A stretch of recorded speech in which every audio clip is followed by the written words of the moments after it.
Hi everyone, today in front of me I have Black Shark 5 smartphone, and in this video we would like to demonstrate how you can check the mobile data usage on this device.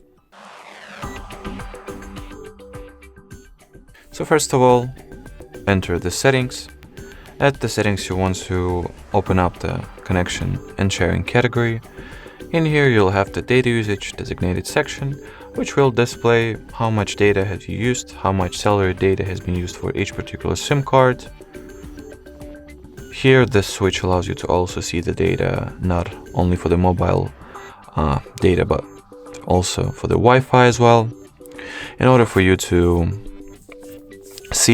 switch between the SIM cards that you are looking the cellular data usage for, just launch the control center.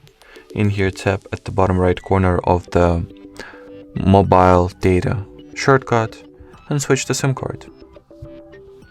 And once we reopen the data usage breakdown, we'll see that it now shows the data usage information about the SIM card number too.